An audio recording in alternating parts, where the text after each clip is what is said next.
میں لنگڑا کر چلتی تھی۔ ہمارا گھرانہ پیشہ ور بھکاریوں کا تھا۔ میں صبح اپنے دیگر رشتہ داروں کے ساتھ گھر سے نکل جاتی اور دن بھر ایک جگہ کھڑے ہو کر بھیک مانگتی۔ وہاں کے ارد گرد رہنے والے بچے مجھے خوبصورت لنگڑی فقیرنی کہہ کر چھیڑتے۔ مجھے ان بچوں کا خوبصورت کہنا بہت اچھا لگتا۔ ایک دن ایسا ہوا، مجھے بچے خوبصورت لنگڑی فقیرنی کہہ کر تنگ کر رہے تھے کہ میرے پاس بڑی سی گاڑی آ کر رکی۔ اس میں سے اندھا شخص باہر نکلا۔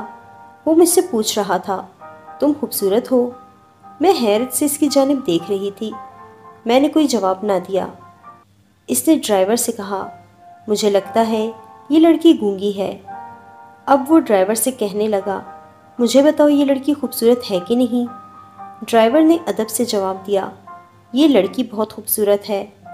ڈرائیور کا جواب سن کر وہ مخاطب ہوا، کاش یہ لڑکی گونگی بہری نہ ہوتی، میں اس سے اظہار محبت کر لیتا۔ پھر خود سے ہی بات کرتے ہوئے کہنے لگا، اس کی قسمت میں نہ تھا میری دلہن بننا۔ وہ اپنی گاڑی میں بیٹھ کر جانے لگا۔ میں فوراً اس سے بولی، میں گونگی نہیں ہوں صاحب، بول سکتی ہوں۔ اس شخص نے مسکرا کر مجھے دیکھا اور ڈرائیور سے کہا، لڑکی کے لیے دروازہ کھولو۔ ڈرائیور نے میرے لیے دروازہ کھولا۔ اس شخص نے مجھے اندر بیٹھنے کا کہا۔ مجھے ابھی تک کچھ سمجھ نہیں آ رہا تھا، کیا ہو رہا تھا میرے ساتھ۔ پورا دن ایک ہی جگہ پر کھڑے ہو کر بھیک مانگنے والی لڑکی کے لیے ڈرائیور گاڑی کا دروازہ کھول رہا تھا۔ اس شخص نے مجھ سے کہا، تم خوبصورت ہو پر غریب ہو، اس وجہ سے بھیک مانگتی ہو۔ میں تمہاری خوبصورتی کو دیکھ نہیں سکتا، جس طرح بچے تمہیں خوبصورت کہہ رہے تھے اور میرے ڈرائیور نے کہا، تم ایسی ہی خوبصورت ہو۔ میں نے جواب دیا، میں نے کبھی آئینہ دیکھا ہی نہیں، میں آپ کو کیا بتا سکتی ہوں۔ نابینا شخص مجھ سے مخاطب ہوا، کیا تم مجھ سے شادی کرو گی؟ مجھے سمجھ ہی نہیں آ رہا تھا، مجھے سب کچھ خواب لگ رہا تھا۔ ہمت کر کے بولی، آپ مذاق کر رہے ہیں کیا؟ اب وہ بیزار لہجے میں بولا، میرا نام بابر ہے، میں مذاق نہیں کر رہا، میرے پاس اتنا فالتو وقت نہیں ہے۔ میں نے بابر سے پوچھا، کب کریں گے شادی؟ آپ میرے گھر رشتہ لینے آئیں گے؟ وہ مجھ سے مخاطب ہوا، شادی کرنی ہے تو میرے ساتھ یہیں سے تمہیں جانا ہوگا، یہ وقت اور موقع تمہاری زندگی میں دوبارہ نہیں آئے گا۔ اگر تمہارا فیصلہ ہاں میں ہے، گاڑی میں بیٹھی رہو، اور اگر نہ میں ہے تو گاڑی سے اتر جاؤ۔ میں چاہتے ہوئے بھی گاڑی سے نہ اتر سکی۔ ڈرائیور نے گاڑی آگے بڑھا دی۔ مجھے نہیں معلوم تھا میری منزل کہاں ہے، لیکن میں یہ سوچ رہی تھی، شام کو میری ساتھ والی لڑکیاں مجھے لینے آئیں گی اور میں اپنی مطلوبہ جگہ پر نہ ملوں گی، سب میرے بارے میں کیا سوچیں گی۔ گاڑی کے شیشے بند اور ہلکی آواز میں موسیقی چل رہی تھی۔ میں نے بابر سے کوئی بات نہیں کی۔ گاڑی ایک بڑے گھر کے آگے آ کر رکی۔ دروازہ کھلتے ہی گاڑی جب اندر داخل ہوئی، اتنا بڑا گھر دیکھ کر میں حیران رہ گئی۔ اکیلے بابر کے لیے کئی ملازمین تھے۔ بابر نے سب کو صرف اتنا کہا، یہ تم سب کی ہونے والی نئی مالکن ہے۔ وہ سب حیرت زدہ تھے میرے حلیے پر، لیکن بابر کی وجہ سے ان میں کچھ کہنے کی ہمت نہ تھی۔ بابر مجھے اپنے بیڈ روم میں لے گیا، مجھ سے کہا، تم نہا لو، پھر ہم شاپنگ پر جائیں گے، واپس آ کر ہمارا نکاح ہوگا اور آج ہی تم میری بیوی بن جاؤ گی۔ میں سوچ بھی نہیں سکتی تھی میری زندگی اس طرح بدل جائے گی۔ شام کو میں بابر کے ساتھ شاپنگ پر گئی۔ بابر نے مجھے پینٹ شرٹ پہننے کو دی۔ شاپنگ مال کے باہر جس جگہ گاڑی رکی، وہاں جو لڑکی کھڑی بھیک مانگ رہی تھی، وہ ہمارے ساتھ ہی بھیک مانگنے آتی تھی۔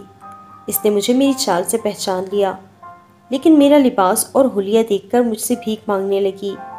میں نے بابر سے کہا، اس لڑکی کو کچھ دے دو۔ بابر نے 100 روپے اسے دے دیے۔ وہ ہم دونوں کو دعائیں دینے لگی۔ اب میری چال میں نمایاں تبدیلی آ گئی تھی۔ بابر کے ساتھ میں نے شاپنگ کی۔ جس چیز کو ہاتھ لگاتی وہ مجھے خریدنے سے منع نہ کرتے۔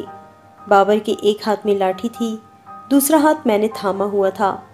بابر مجھ سے مخاطب ہوا، آج میں تمہارے ساتھ جاتے ہوئے ذرا بھی نہیں لڑکھڑایا، زندگی بھر میرا ہاتھ تھامے رکھنا۔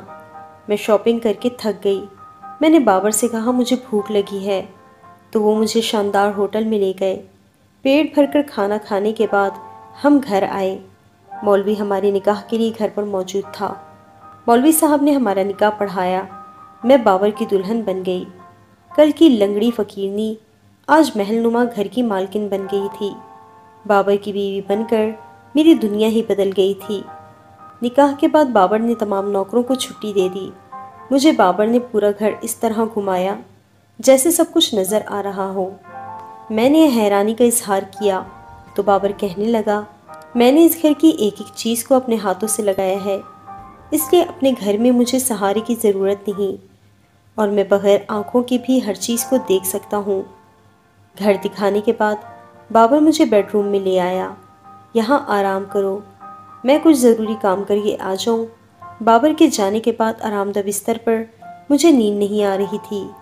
باہر نکلی، ڈرائیور جاگ رہا تھا۔ اس کے ساتھ بیٹھ کر اس جگہ پر آ گئی جہاں کل تک میری زندگی گزری تھی۔ وہاں سب لوگ میری غیر موجودگی سے پریشان تھے۔ میری گمشدگی کو لے کر افراتفری مچی ہوئی تھی۔ میں اپنی زندگی کو بیکار سمجھتی تھی۔ آج میں کتنی اہم ہو گئی تھی۔ صبح میں اٹھی، بابر گھر پر موجود نہ تھا۔ ناشتے کے بعد ڈرائیور نے مجھے بتایا، بابر صاحب نے آپ کو آفس بلایا ہے۔ راستے میں ڈرائیور نے مجھ سے فری ہونے کی کوشش کی۔ مجھے ڈرائیور کے اس طرح بے تکلف ہونے پر غصہ آیا۔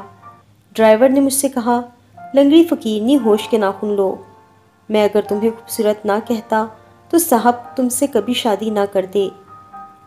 صاحب دنیا کو میری آنکھوں سے دیکھتے ہیں۔ ابھی دفتر جا کر دیکھ لینا، ان کے پاس خوبصورت لڑکیوں کی کمی نہیں ہے۔ تمہیں یقین نہ آئے تو صاحب سے پوچھ لینا۔ جیسے تم ان کی دنیا میں آئی ہو، میری بات نہ مانی تو میں تمہیں ایسے ہی ان کی دنیا سے نکال دوں گا۔ ڈرائیور کی باتیں سن کر میری حالت بری ہونے لگی۔ بابر اس شخص پر اتنا اعتبار کرتا تھا، یہ بابر ہی کو دھوکہ دے رہا تھا۔ دفتر پہنچی تو بابر نے مجھے اپنی ساتھ والی سیٹ پر بٹھا دیا۔ بابر کے آفس میں ایک سے ایک خوبصورت لڑکی تھی۔ مجھے اب ڈرائیور کی بات سمجھ آ رہی تھی۔ ڈرائیور کے خوبصورت کہنے پر ہی انہوں نے مجھ سے شادی کی تھی۔ بابر نے اپنے دفتر کا کام ختم کرتے ہی مجھ سے مخاطب ہوئے، میں تو نابینا ہوں، میرے لیے ساری دنیا ایک جیسی ہے۔ تم مجھے بتاؤ، ہنی مون پر کہاں گھومنا پسند کرو گی؟ میرے منہ سے بے ساختہ نکل گیا، مجھے امریکہ گھومنا پسند ہے۔ میرے کہنے کی دیر تھی، بابر نے میرے سامنے فون پر ٹکٹ بک کروانے کا کہا۔ مجھے لگ رہا تھا میں حیرت سے پاگل ہو جاؤں گی۔ یہ کیسا خواب تھا جو میں جاگتی آنکھوں سے دیکھ رہی تھی؟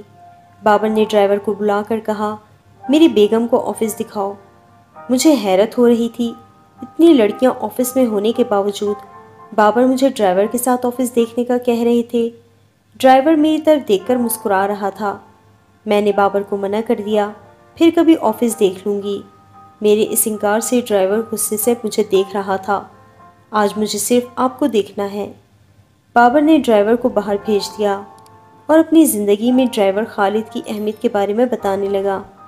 مجھے اب بابر کی باتوں سے کوئی دلچسپی نہ تھی۔ اس بات کا خوف تھا کہ خالد ناراض نہ ہو جائے۔ میں نے بابر سے کہا، میں گھر جا رہی ہوں۔ گاڑی چلاتے ہوئے راستے میں خالد کا موڈ بہت خراب تھا۔ خالد مسلسل خاموش تھا۔ مجھے خالد کی خاموشی سے الجھن ہو رہی تھی۔ دل گھبرا رہا تھا کہ خالد کوئی ایسی بات نہ کر دے، بابر جسے وجہ بنا کر مجھے چھوڑ دے۔ بابر کی غیر موجودگی میں بابر سے زیادہ خالد کا خیال رکھتی۔ ایک دن خالد نے میرے انتہائی قریب آنے کی کوشش کی۔ میں گھبرا گئی۔ میں نے خالد کو نرمی سے دور کرنے کی کوشش کی۔ اتفاق سے بابر اسی وقت گھر آ گئے۔ میں بابر کے پاس آ گئی، بڑی مشکل سے اپنے خوف پر قابو پایا۔ بابر اگر دیکھ سکتے ہوتے تو میری اس حالت کو دیکھ کر سمجھ جاتے۔ میں ان سے بے وفائی کرنے لگی تھی۔ اللہ نے میری عزت محفوظ رکھی۔ اگلے کچھ روز مصروفیت کے گزرے۔ بابر ہر وقت میرے ساتھ ہوتے۔ بابر نے مجھے بہت سی شاپنگ کروائی۔ ایئرپورٹ پر جب ہم امریکہ جانے کے لیے پہنچے، میرے دل کی کیفیت عجیب تھی۔ اسی کیفیت کے ساتھ میں امریکہ آ گئی۔ امریکہ میں بابر نے مجھے اتنی محبت اور توجہ دی، میں ہواؤں میں اڑنے لگی تھی۔ جہاں جاتی بابر ہر جگہ کی خوبصورتی کے بارے میں مجھ سے پوچھتا۔ میرے بتانے پر بابر کے چہرے پر مسکراہٹ ہوتی۔ مجھے ایسے لگنے لگا تھا جیسے وہ دنیا کو میری نظر سے دیکھ رہے تھے۔ بابر سارا دن میرے ہاتھ تھام کر گھومتے، لیکن رات اجنبیوں کی طرح الگ بستر پر سوتے۔ میں نے ان سے یہ بات پوچھنے کی کبھی کوشش نہ کی کہ وہ ایسا کیوں کرتے ہیں۔ 1 مہینے کے ٹرپ کے بعد پاکستان واپس آ گئے۔ ایئرپورٹ پر خالد لینے آیا تھا۔ رستے میں خالد کی نگاہیں مسلسل مجھ پر تھیں اور بابر کے ساتھ بے تکلفی سے بات کر رہا تھا۔ مجھے خالد کی نظروں سے الجھن محسوس ہوئی۔ میں نے آنکھیں بند کر لیں۔ اگلے دن میں سو رہی تھی۔ بابر آفس چلے گئے۔ خالد بابر کو چھوڑ کر واپس آ گیا۔ مجھ سے آتے ہی چائے بنانے کا کہنے لگا۔ میں چائے بنا کر لے آئی۔ وہ انتہائی بے شرمی سے میرے پاس آ کر بیٹھتے ہوئے بولا، بابر تو اندھا اور نابینا ہے، زندگی کی حقیقی خوشیاں میں ہی تمہیں دوں گا۔ یہ بات کہتے ہوئے خالد میرے اور نزدیک آ گیا۔ پہلے میں بابر کی دولت کے لالچ میں اندھی ہو گئی تھی، خالد کی باتوں کو حکم کا درجہ دینے لگی تھی، لیکن اب میرے دل میں بابر کی محبت تھی۔ بابر نے جو خوشیاں مجھے دی تھیں، اس کے بعد میں بابر سے بے وفائی کا سوچ بھی نہیں سکتی تھی۔ میں خالد سے اٹھ کر دور چلی گئی۔ میرے قریب آنے کی کوشش بھی کی تو تمہارا منہ نوچ دوں گی، خالد مسکراتے ہوئے کہنے لگا۔ میں تمہاری آج ہی بابر سے طلاق کروا دوں گا۔ تمہیں اندازہ ہو گیا ہوگا کہ میری بات کو کتنی اہمیت دیتا ہے بابر۔ میں غصے سے خالد سے مخاطب ہوئی۔ مجھے چاہے بابر طلاق دے دے، میں بابر سے بے وفائی کا سوچ بھی نہیں سکتی۔ نکل جاؤ یہاں سے، مجھے کسی بات کی پرواہ نہیں ہے۔ میری بات سن کر خالد غصے میں نکل گیا۔ بابر آ کر میری بات کا یقین کریں گے کہ نہیں، میں بہت زیادہ بے چین تھی۔ بابر گھر آئے تو میں نے خالد سے ہونے والی تمام باتیں بتا دیں۔ بابر نے تمام بات سننے کے بعد مجھ سے کہا، خالد کو یہ تمام حرکتیں کرنے کے لیے میں نے ہی کہا تھا۔ میری دولت دیکھ کر کوئی بھی لڑکی مجھ سے محبت کر سکتی تھی۔ میں نے نابینا بن کر 3 لڑکیوں سے شادی کی۔ ان 3 لڑکیوں کو مجھ سے نہیں، میری دولت سے محبت تھی۔ جس دن انہوں نے خالد کی ناجائز خواہش پوری کی، میں نے انہیں طلاق دے دی۔